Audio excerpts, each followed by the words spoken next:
is up, beautiful people? Welcome back to the Bad Decisions show, where we come to you with everything in the world of technology, 3D, AI, business, art. You name it, we got it. Every Monday, every Wednesday, every Friday. And today's Friday. We are back with another episode. It's funny because when we start researching for this show, we realize there are too many topics are released in between 48 hours of the show. We have so many things to cover today, so many exciting news. Faraz, are we ready? I swear to God, we sleep for 6 hours, not 8, not 10, 6 hours. And we wake up, we're like, how did so many things happen when I was asleep? This wasn't the case 2 years ago. This is the case in 2026. So we are trying to take all of the information out there and reduce the noise, get the signal, and give it to you. And we've got interesting things today. We've got McConaughey, Matthew McConaughey, the actor who worked in Interstellar. I'm sure you guys have seen that movie. If you haven't, check it out. Him and Timothée Chalamet did an interview or a talk with an audience of actors, and they talk about AI. So we're going to start with that, but then we're going to go to the AI Summit in India with all of the world leaders and tech CEOs. After that, we've got Fal's report. The media generative report. We're going to cover that. Yes. And we're going to talk about ElevenLabs AI agents insurance, which is a quite interesting topic. Also, we're going to talk about Google Gemini 3.1 Pro release. That's right. Shall we get started? Let's go. Okay, first up, Pratt, let's pull up Matthew McConaughey's take on AI. This has been going around on the internet. CNN, I think it's a CNN Variety event. And I don't think it's CNN. It's a CNN event. I think CNN is broadcasting it.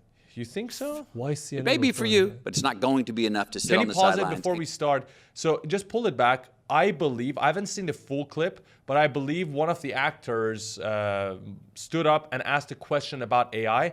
And this is Matthew McConaughey's response to that question. So we do not have the question here, but this is the response to the person in the audience. So let's hear it again from the beginning. It's coming. It's already here. Don't deny it. It's not enough. It may be for you, but it's not going to be enough to sit on the sidelines and make the moral plea that no, this is wrong. It's not going to last. There's too much money to be made, and it's too productive. It's here. All right. So I say, get your own yourself, voice, likeness, etc. Trademark it, whatever you got to do. So you did that. Yeah. Own yourself. So when it comes, not if it comes, no one can steal you. But they're going to have to come to you to go, can I? Or they're going to be in breach, and you'll have the chance to be your own agency and go, yeah, for this amount, or no. Okay? It's coming. Is it going to be another category, or is it going to infiltrate our category? It's damn sure going to infiltrate our category. I think it'll end up, does it become another category? Will we be in 5 years having films, the best AI film, the best AI actor? Maybe. I think that might be the thing, is that it becomes another category. I'm not sure. It's going to be in front of us in ways that we don't even see it. It's going to get so good, we're not going to know the difference. That's one of the big questions of what we're doing right now, is the question of reality. It's more hazy than ever. In a very exciting way, I think, but also a scary way. Yeah. Could you do me a favor and scroll down? Wait, scroll down a little bit. Scroll down. Let's see this. Go down a little bit more. Yes. Okay. This So someone was like, understand that he's an investor in the ElevenLabs AI voice generation company. So I do want to start it this way, Farhad. Before we begin talking about our opinions and what we think about what Matthew McConaughey just said, it is important to consider that he does have an invested interest in AI adoption because he's an investor in ElevenLabs, which we know of, and potentially other AI companies. So that means he is for AI. He does believe that there's a future in which AI will be adopted in a lot of different industries, specifically his industry, which is the entertainment industry. So that's one thing we have to consider before we continue. But Farah, what did you think about it? Do you own yourself now? Do you have trademarks? I kind of disagree with some of the parts of what he was saying, but I think generally he was accurate when he was saying it is coming. It is too productive. People are making a lot of money with it. But the fact that owning yourself, how do you own yourself? How do you trademark yourself? You can do it in US, maybe. If you are Matthew, maybe you can. But I'm sure if you go to Seed Dance now, put Matthew McConaughey, you can get a video out of it. Yeah, this is such a US or a Western thing. Like if you're in Iran or India or any of the countries that is not as harsh as the US when it comes to these things like copyrights, then good luck to you trying to trademark yourself. And also trademarking works when you are a big person like Matthew McConaughey. If you are not anybody in 2026, trademarking yourself is kind of useless. It doesn't really matter. So his advice of trademarking yourself works for very specific few people, like Timothy Chalamet sitting in front of him. Again, I'm sure you can now go to any AI model, put these guys' names, and then generate image or videos. Yeah, and then use it in your UGC commercial. You can go ahead and do that. And by the time they try to do something about it, it's probably too late. Someone has already made enough money. And this would have been a problem. This would have been fine 5 years ago. Oh, we are going to get sued now. What are you doing, Brad? What are you doing, man? He said he owns himself. He trademarked it. You can even say bad decisions branded. Don't come to this show. You can even do bad decisions branded. It's not even our account. Pratt is generating with his own account. No, but what I'm saying is he can do bad decisions branded coffee, and we can use this as a UGC ad for our and coffee say brand. Matthew McConaughey approves of our coffee, and then get people to buy it. And by the time he realizes it, it's too late. We've already made our money. And the thing is, but they can sue you for that money. They can sue me, but I'm here in the UAE. He's in the US. Like, you know, it has to be a global system. And again, now the problem is it's not just one person. Thousands of people can do it at the same time because the barrier to entry to the ability to barrier to scam. The barrier to scam is super low. But let's go over the whole statement, right? So the statement was that it's too productive. And it makes a lot of money. There's too much money to be made, and that the moral plea is not going to work for a long time. I agree with that. I agree with all of those statements. Let's go back to the agricultural and industrial revolution, right? When we went from hunter-gatherers to farmers, when we went from farmers to industrialists, when we went from industrialists to technologists, all of these revolutions, when they happened, lots of jobs were displaced. Lots of people were unhappy because the change brought about a lot of uncertainty. But ultimately, all of us listening right now and watching, wherever you guys are, we are here because of the sacrifice everybody made before us. Like the fact that we have the ability to even listen to each other on the internet is because we had all of those revolutions to be able to build, you know, laptops and computers and phones and the internet. So with every single revolution and evolution, we do have a lot of change that impacts people negatively and impacts others positively. And what he's trying to say is that whenever there is lots of productivity boom in a specific area and lots of money to be made, humans will naturally gravitate towards it. Whether it comes at a sacrifice of other human beings, it doesn't matter. It's always been the case in history. If you just look at history and how people have evolved, how different countries or different kingdoms or different states have won over the other states. It's always been about becoming more productive, becoming faster, more efficient, and more effective. And artificial intelligence is just way too big to ignore. So yes, there is a moral plea to be made. And he's announcing that, which is good. But what he's saying is, I'm assuming based on the question, again, I wasn't at the talk. I'm not sure what people were talking about prior to him stating this claim. But I assume a lot of people are just saying, you know what, I'm not going to even learn AI or I'm not even going to bother with it. And he's like, you know what, that's only going to work so long. You need to understand how this works. You need to do something about it. Because these big companies are naturally going to adopt AI. And I'm sure. He also mentioned that it is coming to their industry. Yes. So he said in 5 years, we can have a separate category for the best AI actor, for the best AI film, or the categories can be mixed. We might have the best supporting role to be an AI role or to be a live action role. But that's very interesting when he mentioned it. Are we going to have a best AI actor or best AI film in the Academy Award?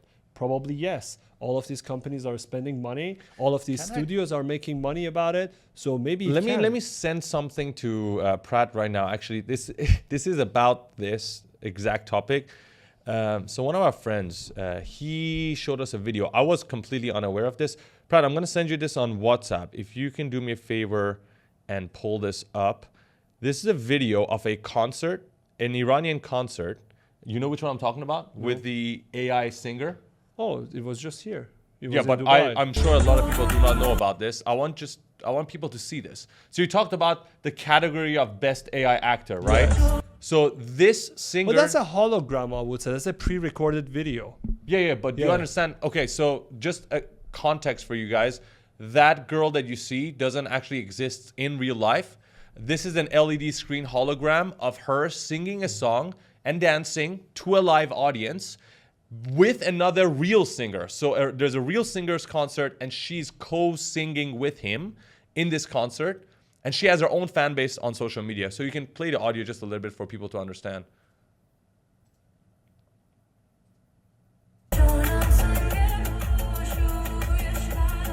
Like the cloth simulation and realism is up there. Yeah. Okay, you can stop it. So this is already a thing. You know what I'm saying? In 2025, 2026, when you're saying about the category of AI actors, I'm pretty certain in 10 years' time, you're going to see something like that. But then how would you... So imagine you will have an AI actor that will consistently play in different movies. Or this AI actor is just made for this movie, and then that's it, it will die. That's a very... So can I own an AI actor? So imagine I own Farhad, the AI character. It will be a young billionaire in one movie. It can be a poor athlete in another movie. Yeah. Or do I have to create different... Like Leonardo DiCaprio. Exactly, like different roles, different matches, but it's still the same character. If Farhad's movie has been the most popular... with that actor, then you can use him in another film. Exactly. Yes, because people become attached to that actor. It will be an IP. Yeah, exactly like, what's his name? The guy who's playing the Mandalorian? What's his name? Pedro Pascal. Pedro Pascal. Like he's in every movie now, right? Yes. The first time he played in... as Oberyn in the Game of Thrones, people got attached to his character. Then they started using him in other movies. Even the movies that you cannot even see his face. Yeah, because people watch it because of him. So you can see that. What I'm saying is what Matthew McConaughey is talking about is not too far-fetched. It's based in realism. And I do agree that at some point you have to stop the moral pleas. If you're concerned about your future, what he's saying... makes sense, although he does have an interest, as we talked about, in some of these AI companies. Yeah. It's important to understand where things are going. So it was interesting because this whole post has been going viral on the internet, people taking sides, and just wanted to show you guys what it's all about. Farah, what do we have coming up next? We have the AI Summit, which happened for a couple of days in India. We had all the tech leaders, tech CEOs, Sam Altman was there, Sundar was there. France President Emmanuel Macron was there. Yeah. We had a lot of celebrities and important figures in this summit. So this was a 5-day event held in Delhi that was focused on ethical AI development, governance, and innovation for societal benefits. As Farhan mentioned, it had world leaders. We're talking prime ministers, presidents, and tech CEOs, namely CEOs of OpenAI, Anthropic, which is the owner of Claude, Google, Nvidia. Jensen Huang was there. No, he was sick. He didn't go. I saw there was a... No. Jensen didn't go because he was sick. Bill Gates didn't go because of Epstein files. No, that's not true. That's true. Who did you check with? I checked with Grok. No, he didn't go. He's supposed to go. I checked with Grok. Search Jensen. Okay, Pratt, look it up. Pratt, look, this is fun. Okay, Jensen. Did Jensen Huang and Bill Gates attend India's AI They supposed Summit? to. They pulled out last minute. No, just search for photos. You will see. No, it's fine. Just check here. Okay, fact check. Grok fact check real time. Then you will see Farhad's source is reliable or not. Jensen. Okay, so while Pratt looks that up, I'm just gonna quickly... Pratt, you're not typing. Are you typing? Okay. All right. Nope, he didn't go. Wait, no, we need to Jensen go to the Indian AI Summit. Let's see. You see? No? He was expected to participate. But he canceled his trip. Grok lied to me. Farhad, sources are better than AIs. Farhad TV network. You Wait, would hold on. trust me with all of your news. Farhad, I think you should pass over the fact and figures here because I have a very credible source. I checked with Grok. I don't use AI. I am an checked AI with Grok. hater. No, I am an AI hater. I check what is flight this? records. Okay, I'm gonna have to talk to Elon Musk after the show. Did Bill Gates? Bill Gates, No, didn't Epstein file? He didn't go. He was scared. See, I'm so good. I'm so good. So, guys, you want to listen to me for the rest of this podcast? Faraz, you can do some basic stuff. This I is think no the way. analytics- Bill Gates was in India No, no, earlier no, that no, week no. for separate meetings. he ditched. He He ditched. ditched afterwards. Okay, No. this is crazy. It's so funny because I actually was. Faraz, any other false news you want to No, report? no. Fake news. Fake news. Fake news. So, okay, so yeah, Bill Gates and Jensen weren't there. But let's talk about why this whole India AI summit is Didn't important. you think if Bill Gates and Jensen were there, they would be in the hand-holding meeting, the one that they are putting their hands up? I don't know. Maybe they didn't want to be part of the hand holding. The hand holding was kind of wholesome. There was part of the hand holding. Yeah, we're going to cover that. We're going to cover that. Yeah. So why is this India AI summit even important? Why should we care? Traditionally, world leaders don't do that. World leaders only held conferences with figures that were shaping the world, like energy industries. Yeah. Oil and gas only. Oil and gas. But now they understand the importance of technology companies. They understand that so much of the future of the world relies in the hands of the researchers and experts and CEOs of these technology companies because of AI. And therefore, we're seeing something for the first time here. I don't think 20 years ago you would have seen all of these world leaders want to hang out with the tech CEOs. No way. They don't even match. Like personality-wise, they don't even match. And right now we're having this massive AI summit in India with all of these guys talking about how AI is going to change the world. Some positive, some negative. We have both sides again. But let's talk about the important things that happened at the event. I think one of the most important statement was Sam Altman's talk, which he referred to SGI, superintelligence, not AGI anymore. Can we play that?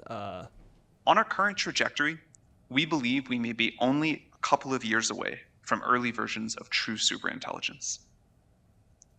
If we are right, by the end of 2028, more of the world's intellectual capacity could reside inside of data centers than outside of them. This is an extraordinary statement to make. And of course, we could be wrong. But I think it really bears serious consideration. A superintelligence, at some point on its development curve, would be capable of doing a better job being the CEO of a major company than any executive, certainly me, or doing better research than our best scientists. On our current trajectory, we believe we may be only... Break it down. If superintelligence, in a couple of years, we are not talking about decades, we are not talking about 5 years, we are talking about 2 or 3 years from now, can perform a better job than any CEO, and especially he mentioned himself, means any CEO of a big company or any researchers, we are going to have a huge displacement in the job market. We are going to have a huge shift in how people operate and how people earn income. Because now you will replace the researcher, you will replace the executive team, definitely the consultants, because who are you consulting if you have a superintelligence running everything for you? I disagree to a certain extent with that statement, and I'll tell you why. Yes, you are right. If the things that we talk about go wrong, you will just have displacement. If it goes wrong. Why and wrong? that's why I'll explain. So what Sam Altman is saying here is that I'm not denying that it could go wrong. And he's right. Because we do not actually know what will happen when we have superintelligence. Yes. I'll give you an example.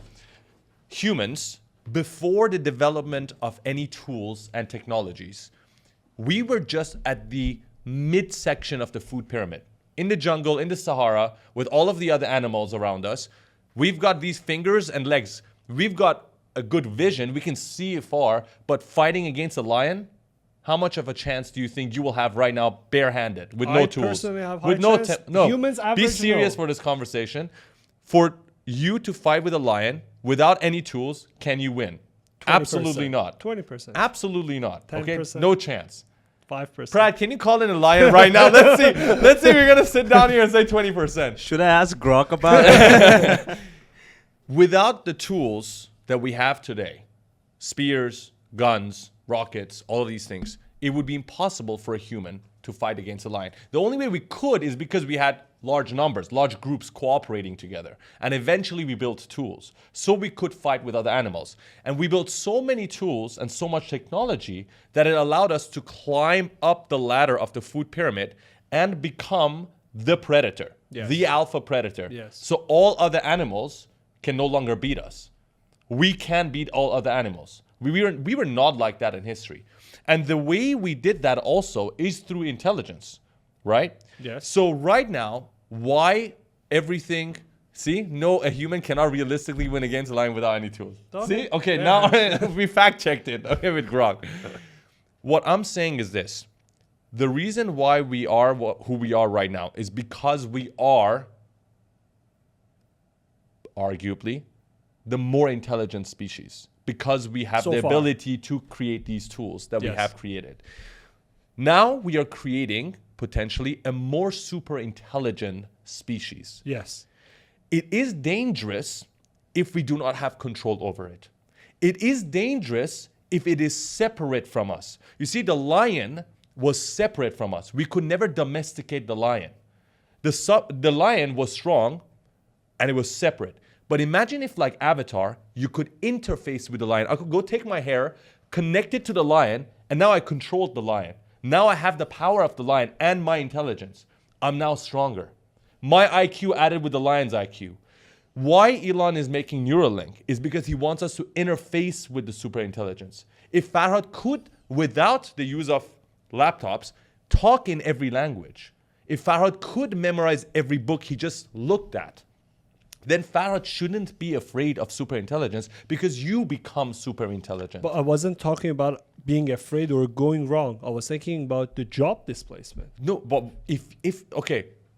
if everyone is super intelligent, But not everyone job will be super displacement, intelligent. the current jobs will no longer Will mean change. anything. That's what I said, No, dramatic but shift. if you can speak in every language, if you can look at books and memorize everything, the way we communicate and the things we talk about are on such a different level that me and you won't even comprehend it right now. We'll be able to immediately explore other planets. I'm saying when we go to the level that everyone can do that.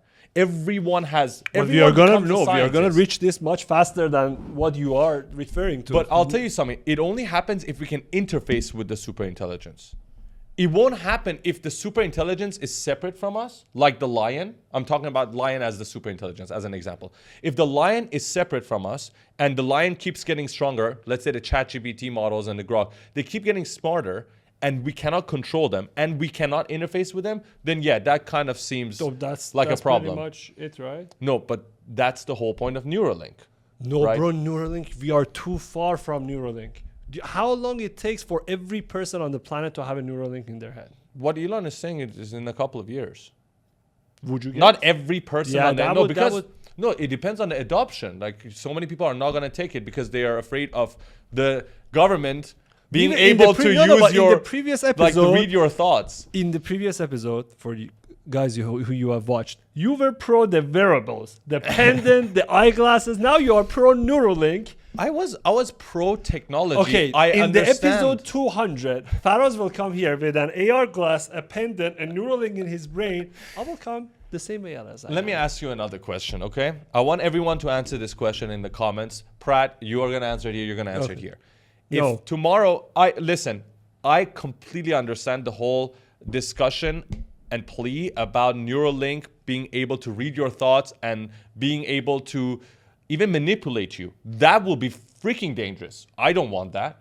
But on the other hand, you're competing with other people, right? When you're uploading content, for instance, you have other creators who are also uploading content. When you go into business, you're trying to win deals that the same businesses are trying to win, other businesses. Neuralink, if it gives you the power to think faster, to think more logically, to memorize anything, to speak in every language, to communicate more effectively, you will be unbeatable in business. You will destroy your competition. And trust me, by the way, that is the promise. Like, they're not just saying, Of course, it will be a we'll RoboCop ad. fixing disabilities is the first thing they're solving. Yes. Do you know why? I read the report. So Chamath wrote a report, a deep dive into Neuralink. I think it's over 50 pages on Substack. I haven't read the whole thing. I read the summary. He said the reason why they even went for disabilities first is because they did a survey. The rate of adoption was going to be so low because people were against Neuralink. Yeah, of course. And so they said, if we go ahead and fix disabilities first, no one's against that. Like, the difference was 80% said no, 20% said yes. The moment they said, what about fixing disabled people? It reversed. Very smart. Very So smart. they go with disabled people, but the promise Elon wrote is that we're going to increase your cognitive performance. Dude, I know you're taking like cognitive boosting pills, I know. right? That help with memory. I take that too sometimes, right? The alpha brain. That's very different. That doesn't change my thought patterns, and it doesn't have the no.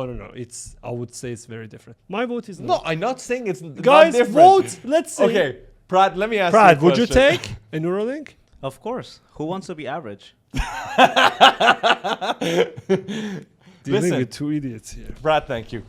Let me be clear for the sake of the audience. I understand. Actually, it's good for the show. One person with Neuralink, one person without Neuralink. We will see how No, it bro, performs. I'm going to talk so quickly, But you- so clearly, and it's then you're going to be lagging behind me. Like, But it's okay. everything. Imperfection is the new authenticity. So people will I'm not love gonna my be. I'm not gonna be imperfection. AI. No, I'm you're not gonna gonna be a be- robot. You know, I'm not. Hello. Yeah, I'm doing that. What your imagination of what I'm gonna be like is like I'm gonna generate pixels in real time and No. I'm telling you, the reason why it's gonna become increasingly difficult to avoid it is because it gives you an edge. Let me give you guys another examples. Let me give you guys another Definitely need example. Neuralink. Fuck you. Let me give you another example. How many people do you know that would want to give up their phones if they could for just one weekend to feel like they are free and liberated, but they cannot because their livelihood depends on that phone? Me. Because their business depends on that phone, because their friends are on that phone. I know at least 80% of the people around me would want to have that life, but they can't. They always tell me, they're like, I wish I could put my phone away and, just hang out with my family for a weekend. They can't. Their business depends on it. I mean, they can, but they don't want to. Because the phone gives you an edge.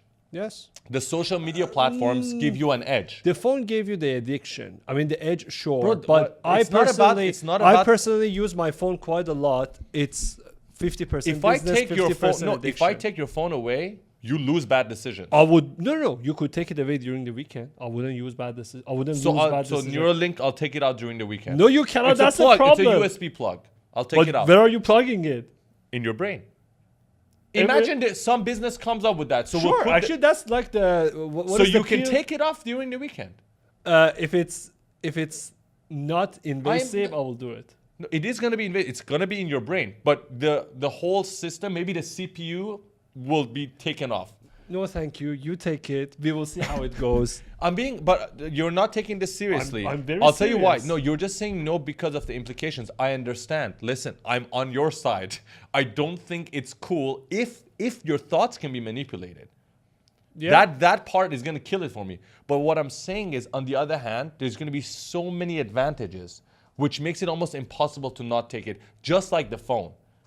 Faraz, I know you are not part of the PR of the team, but you really sound like the PR of the team. No, you don't get it. I'm just No, saying. but I do understand the benefits. Sometimes I wish I could also put my phone aside, but I can't because of the bad business. decisions depends on. Yeah. I need to be able to create content, to be able to upload it. Bad decisions would be an entirely different company without social media. Yes, Okay, 100%. we just Wouldn't exist. Wouldn't exist. Like the services would exist, but even the marketing of our services is Wouldn't done on exist, social yes. media. We'll see. I guess we'll talk to you guys in 2028. The episode 700, and we will see who has the Neuralink chip. But guys, please put it in the comment. I'm genuinely curious who will do the operation to take Neuralink. Okay. Oh, there was something funny in the AI Imagine summit. when we play FIFA, I'll just beat you every time. I don't, Like you cannot again. You well, I think I cannot play wouldn't be games. hanging out with you anymore. Imagine even on phone. But Kids, what? Christopher think about- Nolan doesn't have a phone. Think about kids. Christopher let me- Nolan doesn't have a again, phone. you're thinking about your boomer generation. Christopher Nolan Okay? doesn't have a phone. Let me go. I'm talking about the new generation. Imagine you're on Roblox and Fortnite. You're a kid. Your ethical values and your moral values are different to than zero. ours, right? You're playing Roblox and this guy is decimating you. And you're like, how do you do it? Like your leaderboard's number Cheat one. code, yeah. Oh, I have a Neuralink. Bro, all the kids are gonna get like ask their parents for a Neuralink. I'm just saying it's gonna be so different moving forward. And how I understand it's gonna be bad in certain ways, but it feels like it will almost become inevitable that we will be cyborgs, like Cyberpunk. Bro, Robocop. you played Cyberpunk. You know what I'm talking about. Yeah. I'm just saying. Boomer generation, not gonna take part of it. Actually, I might become a cyborg. I don't mind the bionic arm, but brain, not really. Bionic arm should be fine. Bionic arm, but with like proper skin on top. No, Like just the metal bionic Arnold, arm? like Arnold Terminator 2. Actually, it was fun. Ooh. I think bionic arms are. I mean, they're already there, but the cool ones that you're talking about that give you No. more power, Yeah, not yet. we still have. Some There time was to a reach funny out. scene in the AI summit where the Prime Minister of India invited all the tech CEOs to go up on stage, and they start holding hands. Look at this. This funny is so scene. wholesome. This is so wholesome. This is the most wholesome They thing on the absolutely internet. hate each other and Play it? Play it. But And look pay at close that. attention Play- to Sam Altman and Anthropic Dario CEO. Amodei. Yeah. Wait, no, play it, Pratt. Play it. They will zoom in.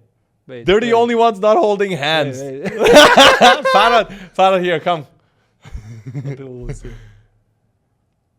So, let me give you guys a little bit background. So, Sam Altman and Dario Amodei were once close colleagues in OpenAI. Dario Amodei, the CEO of Anthropic, was working in OpenAI before he left and co-founded with his sister Anthropic. So they knew each other very well for a long time. Of course, he left OpenAI, and recently, during the Super Bowl, they started making ads to basically shit on each other. Anthropic made 4 ads, which were quite funny actually, mocking OpenAI's using ads in ChatGPT. And then also ChatGPT started running Codex 5.3 ads that were shitting on Claude Code. So they are fighting non-stop, and that's why up on stage they are not holding hand. But Pratt, if you scroll down, there are some wholesome videos made with AI which made it even funnier. Yeah. Wait, is this the one? No, this is the Don't worry, AI has solved that. go down. Oh, this is better. Oh shit! Sam Altman and Amodei are going at it. Oh my god, it's crazy.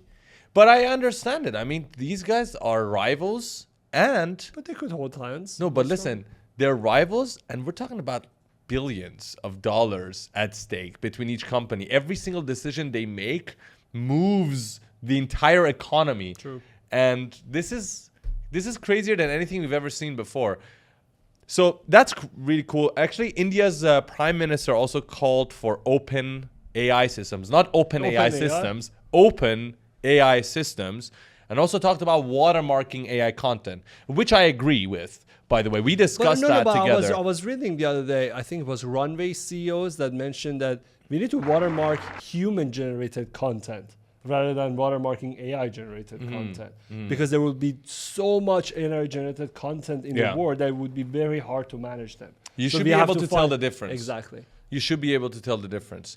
There was other talks going on at this same exact summit. There was investments that were announced, deals between India and US for AI chips, and a lot more. So if you guys want a full breakdown, I recommend you guys go and look up the AI Impact Summit in India. Of course, Jensen Huang wasn't there. Elon Musk wasn't there. Mark Zuckerberg wasn't there. No, there was a Meta representative. I don't Alexander know. Wang was Yeah, there yeah, from yeah. Meta, but I'm saying Meta, Mark Zuckerberg himself and Elon weren't there, which is sad. I would have wanted to see them. Next up, we've got FALS, the State of Generative Media, Volume 1. What is this and why is it important? FAL is a developer API and platform for generative video and image models. So for people who do not understand what that is, think about Higgs field that creatives and freelancers use, where we have the amalgamation of all the different models in one place.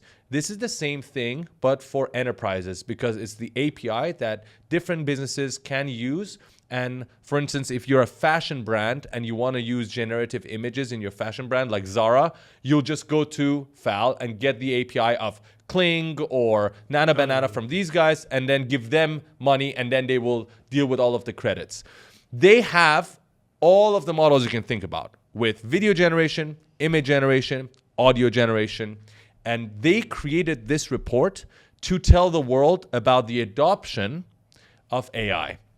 Now, before we dive deep into the report, me and Farhad and Prad looked at it, and I do want to tell you, after looking at it, reading it, also talking to Grok about it, we found out that the report is actually quite insightful and data-rich, and the claims are generally aligned with the industry trends, but it does appear a little optimistic and sometimes self-promotional, which makes sense given that FAL themselves have products about AI. So if Bad Decisions was to make a report, I'd probably talk a little bit nicely about myself. You know what I'm saying? So that kind of makes sense. It's not too much. It's just, gonna let you guys know about that in advance.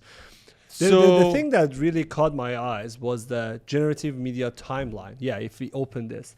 And when you look at these dates, it felt for me like 10 years ago when we have all of this, and it's just been a year.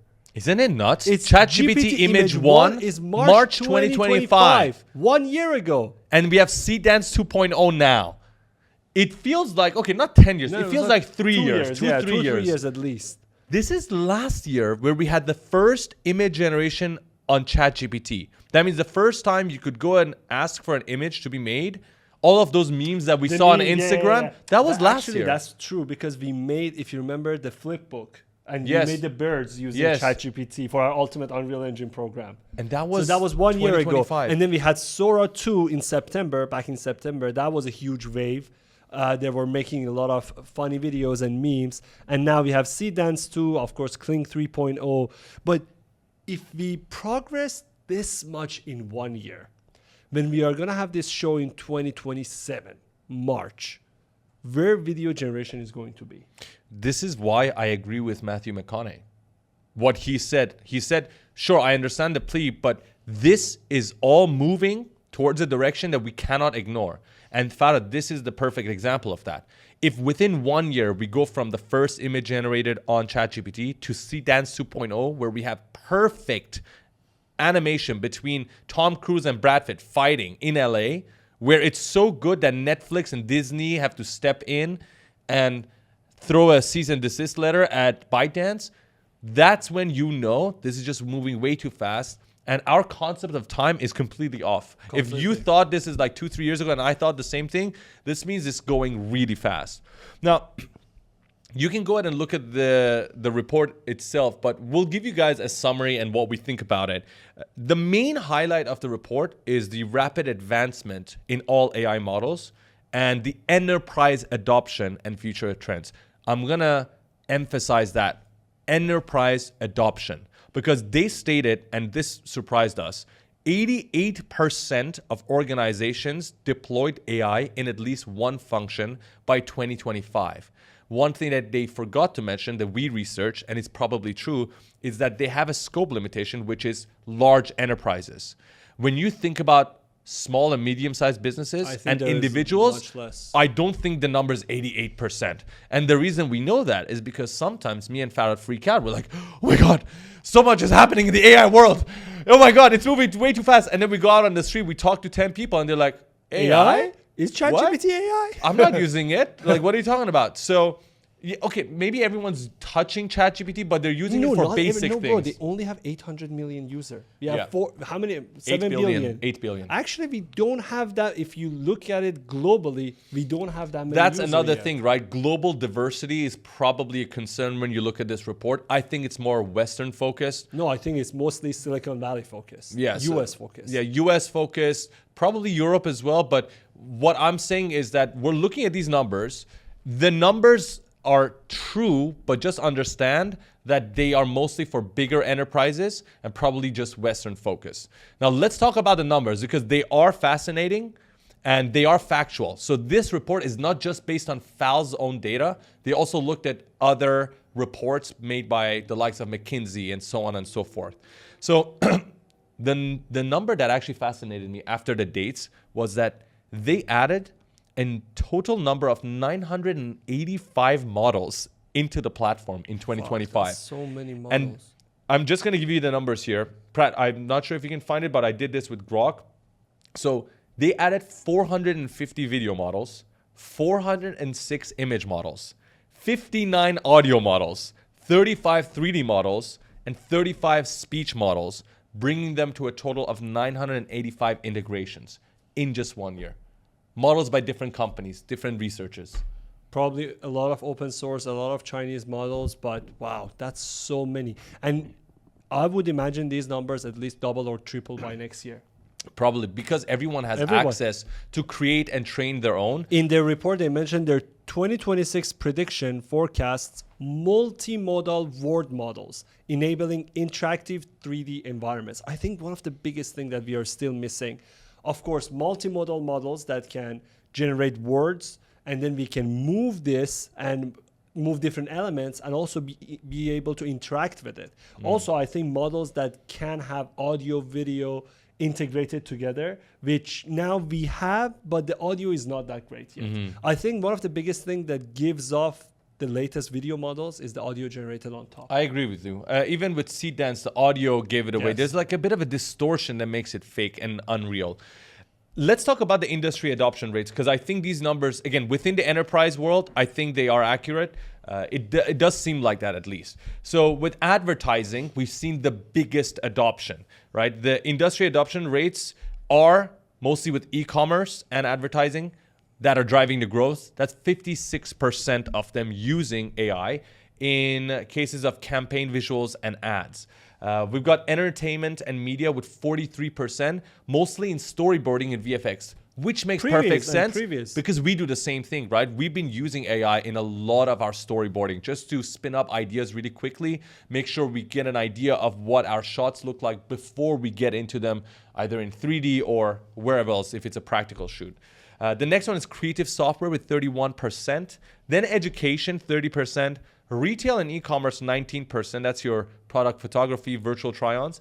And the one at the bottom, way more. Why retail is so low? Retail is slow because they're more traditional. They are more traditional. True. Zara added AI. How so? I think they have what we made with Google Nano Banana Pro, where you can submit your photos and it will have you try on the photos. I believe so. Check with Zara. And then the last one at the bottom is architecture and real estate. 8% adoption rate for their 3D renders. And I can confirm this, they are actually right. It's so funny that real estate have been moving super slow. That's also one of the more traditional economies. We've worked with real estate companies and it feels like we are working in 1990. The reason why this report is incredibly important for people who want to take advantage and have a competitive edge. This report shows you where you can position yourself if you're trying to win clients. Think about it with real estate, right? What is the biggest bottleneck? The moment you want to sell to clients, you need visualizations. The visualizations have always taken a lot of time because you need to go to the artist. They need to look at the actual measurements of the place. It needs to be accurate. And then they need to look at the kind of furniture they need to add in. That also needs to be sort of accurate whether it's the first time you're building the compound or if it's an interior design, just doing a revamp in the house. Then you need to go ahead and create the models, texture them, render the photos. Once you get the photos, a lot of people have unrealistic fucking renders. I've seen some of the real estate renders. They're garbage. They don't look photoreal. Some companies do a damn well job to make them photoreal. They, of course, charge a bomb. And then the next problem is a lot of them don't even animate them. So No, they it's just just stop at photos. 3ds Max photo renders. They just stop at photos. There's no animation. But imagine how much better it would be if you could sell to your clients with videos of exactly what they're going to get in real estate. That would completely change the game. And so for a lot of people who are in real estate, think about where you can position yourself, because there's a lot to do. And clearly, a lot of people haven't adopted it yet. This is the adoption rate in the industries. Farah, is there anything else from the report that you want to talk about? No, not really. I think the part that caught my eye was the forecast about the 3D models. They also mentioned which 3D models they were integrating with. The Meshi was there, Tripo was there. I think they are actually Tripo integrating- SR was the best one, apparently. Oh, for them? Yeah, Tripo Okay. SR. For 3D was the best one. For, I think I have it here if you want me to look at it. Let me see.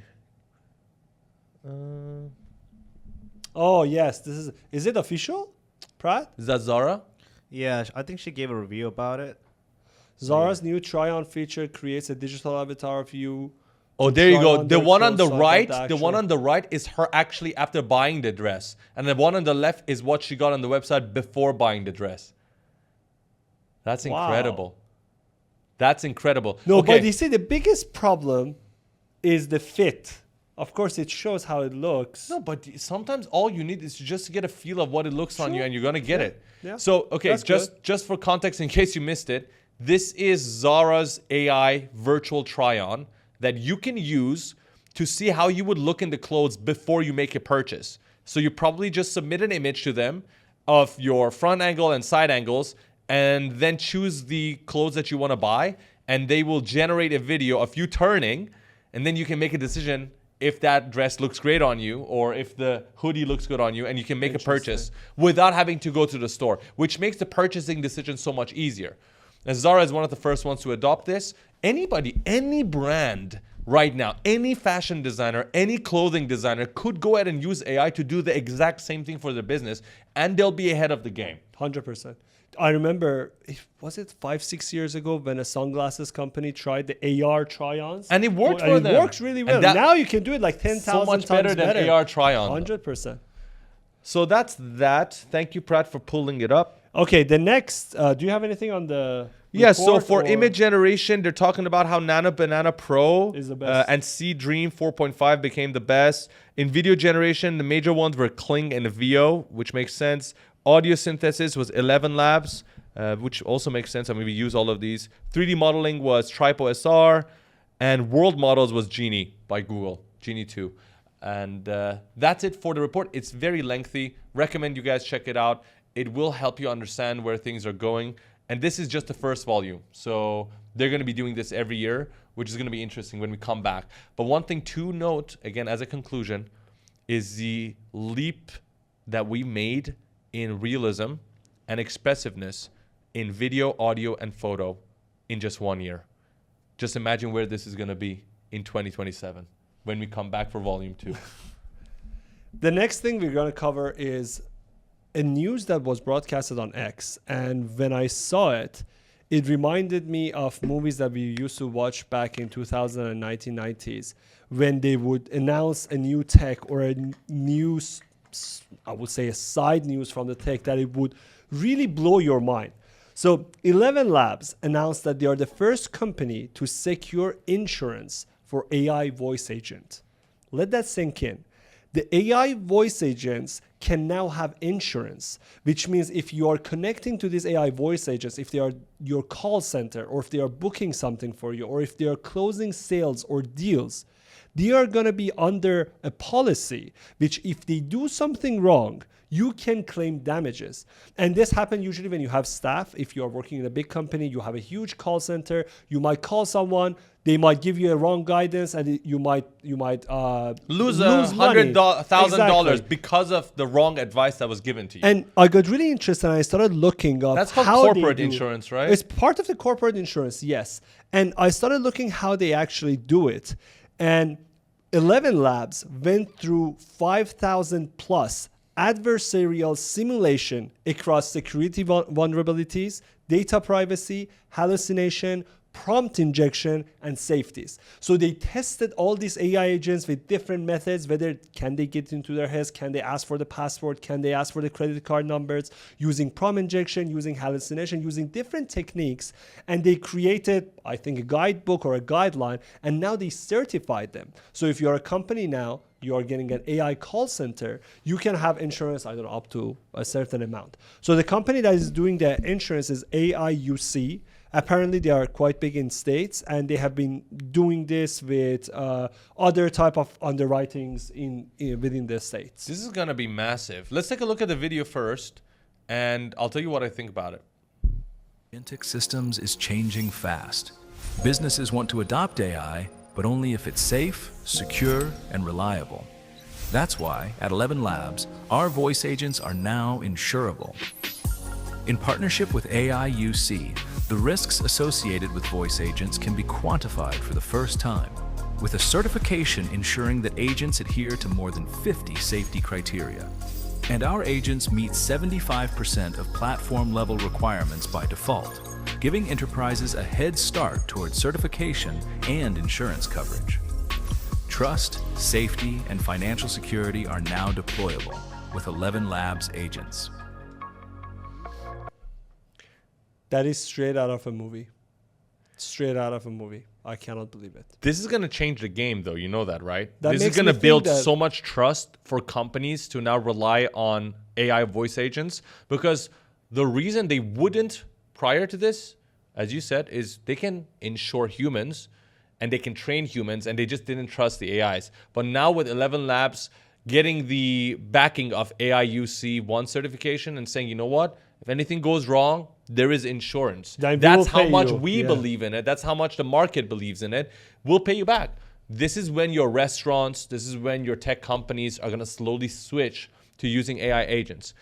There was another news that we wanted to talk about, PolyAI. Did we talk about that in the last? No, we didn't. Okay, so PolyAI, very similar to ElevenLabs, does AI voice agents specifically for enterprises, restaurants, hotels, casinos, and they just did an announcement video with Gordon Ramsay, and they're showing why their product is superior to any other traditional method of call centers. And so this would be exactly one of those, right? This is exactly the same thing. They recently raised $200 million from NVIDIA and other big companies, and they said they are currently handling 500 million calls. They are one of the 500 million? That's huge. Okay. But I think if they are handling hospitals, I don't think restaurants will get 500 million calls, but probably big corporation. Yeah, they are doing Marriott. Can we? Yeah, let's say no problem. Let's take a look at this one.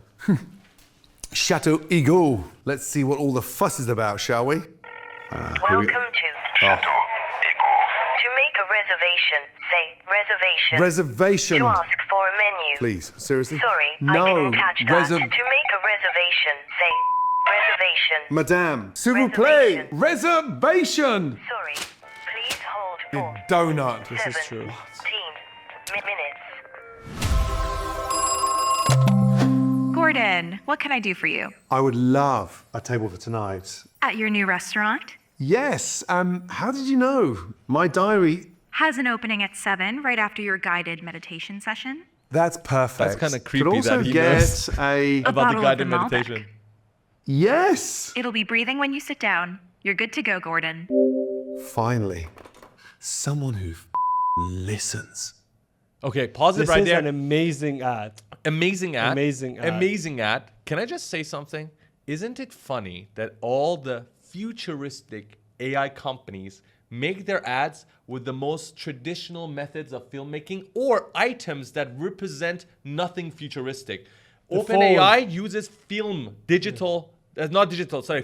cameras that make it look like those really dreamy old styles of capturing film. Because right now, when you watch movies, a lot of them are shot with digital cameras. But some directors love to shoot on film, which is much more complicated, but it's the older way of doing it, and it creates a very specific look.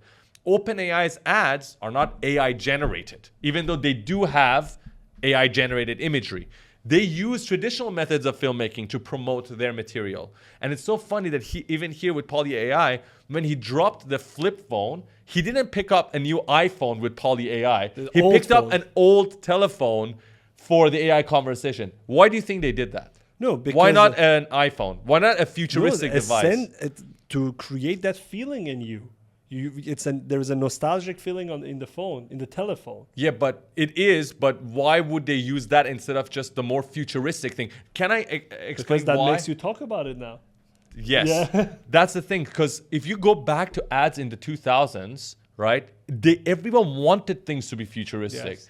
If you remember the Sony ads and the vibes of everything we saw in commercials, it was all futuristic tech. But now that we are in the future, they're trying to go back to the traditional stuff and use the old phone to promote PolyAI, which was quite cool. Why do you guys think they did it? Let us know in the comments.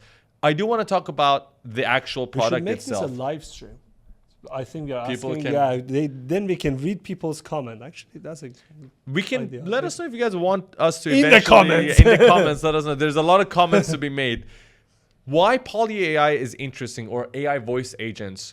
I haven't had that much trouble here in the UAE with calling anyone. I think this place is not understaffed. It is sometimes even overstaffed. Like, they make sure you get responses quickly. They have WhatsApp chats. When you go to Abu Dhabi, you can get on WhatsApp and talk to Yas Island about any questions you have. This is not the case when I was in the West, in Canada, or even in Malaysia. You do have problems. When you want to call a hospital, it's when impossible to call the government company. When you want to call the immigration, call the hospital. You want to call any specific place, even a restaurant, sometimes you have to wait for 30 minutes and you're behind this tune that is driving you insane for 30 minutes, and then they hang up the phone on you. And then you have to call again. I've seen that instance so many times with Farhad that it annoyed us. PolyAI and ElevenLabs are trying to solve that specific problem. Because I know a lot of people are annoyed with call centers and the fact that you have to wait and never get an answer. This could potentially solve. And they're trained. Yes. Sometimes you are connected to someone in your bank. They have absolutely no idea what product you're holding, what is your account, what problem you're having. Imagine every single call is routed to a single server, which knows all the history of the call, which knows what was your problem. How many times it happens that you called your bank, said, oh, I have to connect you to a different department. They connect you to a different department. What was the problem? Can you explain again? Then you have to explain everything again. It happened to me dozens of times. I explained the scenario 4 times. Nobody could help. But imagine now all of it are consolidated in one place and they can solve your problem. The only problem I have with this is now you have a problem. You don't have a problem in Neuralink. You have a problem with voice AI. Okay, I do have problems with Neuralink, by the way. I never said I didn't. But the only problem I have with this is that you lose the one thing that made humans humans. You lose the emotional touch. I don't think you can ask the AI. What emotional touch you had with the call center of your bank? I'll tell you. You cannot persuade them. You cannot persuade them. You cannot get the AI to do you favors. You cannot start sweet talking and be like, hey, how are you doing today? I hope you have a beautiful day. And then you guys, now you know how he gets his restaurant reservation, how he gets his credit cards approved, how he gets his loan, sweet talking the call center. How to Win and Influence Friends by Dale Carnegie. Like, doesn't apply. That doesn't apply. Again, you cannot call an AI voice agent and be like, hey, I hope you have a great day. I'll call you back tomorrow. It may remember the chat, but it's hard-coded to follow rules. Call center? Yes. I will call you tomorrow? Yes. Oh, actually. You remember I've done that before. To bank, I remember that. I've done, and it works. I remember I was in a call center. I had to call someone multiple times throughout the year. And I even found out they had their leg broken. And I would call them after 6 months asking them how their leg was. And the fact that I remembered made them more accommodating to my requests. It wasn't something dodgy. It was just me trying to be nice and getting favors in return. This happens on a daily basis. Nice to AI. What's the problem? No, with that? Well, you cannot the get AI away with is it. hard coded. Yeah. Not hard coded, but it's hard on the rules. No, it is hard. There is a guardrail, a global prompt for the AI, things that you cannot do. If the table 1 is booked, do not give it to anyone. Sure. With humans, I've seen it I've seen this in person in France. We went to a French restaurant, fully booked. We spoke in English, right? The first time. The guy was saying to us that this is impossible. You have to wait 2 hours. Me and Farah went back. We said, what if we try to speak French with them? We went back, spoke in French, and they became immediately more accommodating. And they gave us a table after 15 minutes. You cannot do that with AI. They're like, what? Pros I and understand cons. it. Yeah. Pros and cons. Pros and cons. So again, But it's true. with everything. I agree with that. You I get agree- what I I'm saying, agree right? with That's that. the I one agree. thing that you miss. Like, there's no way I can pull off my fucking sweet talking with AI voice agents anymore. Hello, PolyAI. That's the part that bothers me. Let us Next- know what you guys think about this. Brad, expect like fucking essays in the comments. But next thing, we got Google Gemini 3.1 Pro released yesterday. It's the same core intelligence that powers Gemini 3, but now scaled for practical applications. There are a few examples in their tweet that they shared. One is creating animation. The other one is creating 3D. Was it a 3D environment that they created using this model? You can code that. You can code that. So yeah, this is the one that now they're comparing 3.1 Pro with 3. You can see the quality has shifted drastically. So on the left, you're looking at 3 Pro, Yes. and on the right is 3.1 Pro. And the prompts you can read at It's the the very same bottom prompt. It's the same exact prompt. for both sides. Both sides, but it's much better on 3.1 Pro. It understands how to create a bigger environment. It has more detail, and of course, it's more usable. The one on the left seems like a kid's drawing. The one Yeah. on the right is something you Like would a stylized. you would kind of see on a website. Yes. And can we look at the modeling? Yes, this one was very interesting. So basically, this is a 3D interactive simulation. That you would have on a website, Yes. right? Pretty With cool. particles. Yes, pretty cool. But one of the... Can I just say something? Go though? ahead. Before we went on live for this show, I did one test. One test, okay? One test doesn't count. And I actually gave it OpenAI's logo, and I asked it to animate it in a minimalistic tech way, generate an SVG animation, just like the prompts we saw above. And I saw the thinking and the reasoning, and it blew my mind. First of all, it understood that this was OpenAI's logo. Of course it did. I was like, okay, now I'm going to design this. First of all, I need to understand what it's made of. And it was like, oh, it's like petals of flowers. And I was reading it, understand all of this. And it said, okay, I can use the X and Y coordinates of the beginning of each of the petals and try to animate the strokes. And then it failed, and it said, okay, I failed. I'm going to use another mathematical formula to be able to create the petals and animate them. And it did that. But at the end of it, when I got the SVG animation, even though there was a background, everything was animated, it fucked up the logo. There was like extra sides to the logo. So my first test failed, and I imagine it's the same thing. When you see these demo videos, understand that there's always failures that are hidden because no one's going to upload failures, right? It's a compilation of what works. And one of the biggest challenges is the UI. Oh yeah, the UI was ugly. Yes. I really love Google products, especially Gemini's suite of AI products, but the interface. That's why Higgsfield is good. Yeah, Higgsfield's basically UI taking the models and then putting in a good user-friendly UI. And Yeah.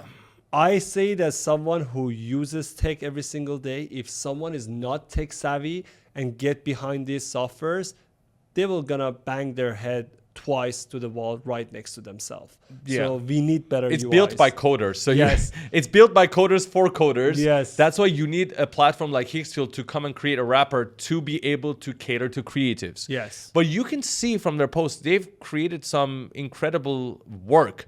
I urge every single one of you guys, if you're interested, to go ahead and try it out for yourself.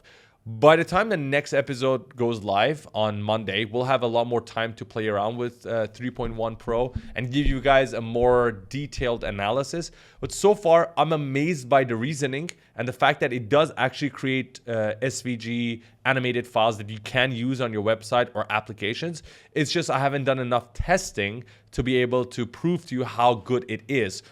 We're going to do that by the next time. But this is not the only thing that Google announced. They also announced Google Pomeli by Google Labs. Pomeli. Google Pomeli. And this is a project aimed for small and medium-sized businesses to quickly generate scalable social media campaigns and content. What do you actually do? First, you build your business DNA by uploading and capturing, having the platform capture your color palette, your logo, your visual identity, and then it creates editable creatives that you can use on your application, on your website, for ads on Meta and on Google, which is quite interesting. It is an experimental feature. It is not a product that you can confidently say, I'm going to use this, I'm going to fire all of my guys in my team. We tested it with Bad Decisions branding. Pratt, what was the result? What do you think about it? It's pretty decent, but it's not something that we would use, to be honest. So the quality isn't there yet. Yes. No. This is, okay.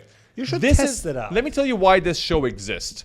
Pratt, I sent you WhatsApp images of people talking about this product. Could you pull them up for me really quickly?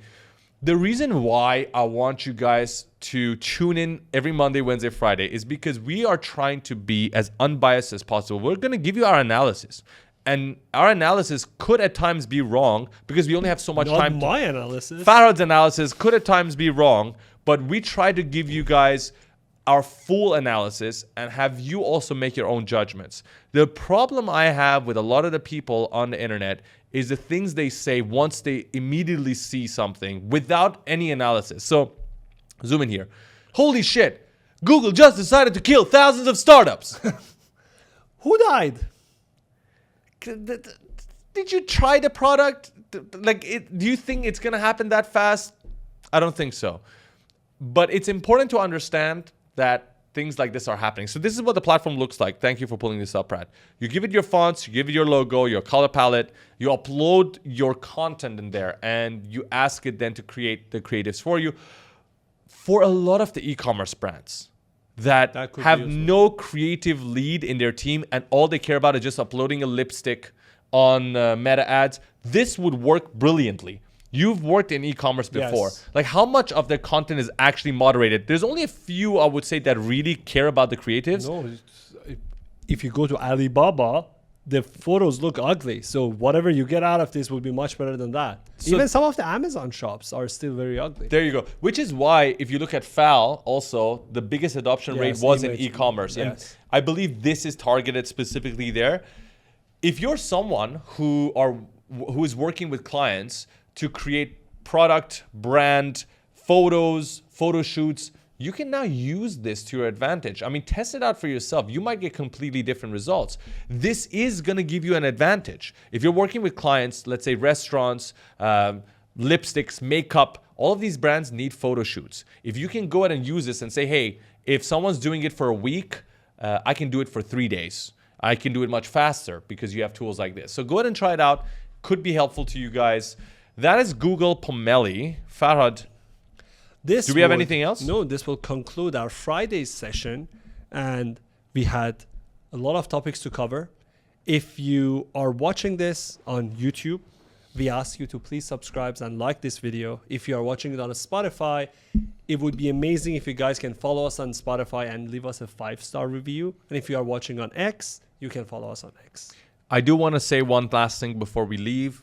We talked a lot about the adoption and how the industries are changing.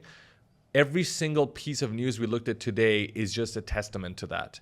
So please go ahead, do your own research, look into these. We have not yet created any sort of educational content around these topics. Not yet. Not yet. As you guys know, in Bad Decision Studio, we've always been creating educational content, trying to teach you guys how to use tools, whether that was Blender, whether it was Gaussian splats, whether it was AI at times in the beginning, Unreal, like 2 years ago, whether it was Unreal Engine. If you guys do want to see educational content, I'm talking about practical educational. So here we're doing analysis. I'm talking about educational content that practically teaches you these tools. Let us know in the comments. Hopefully...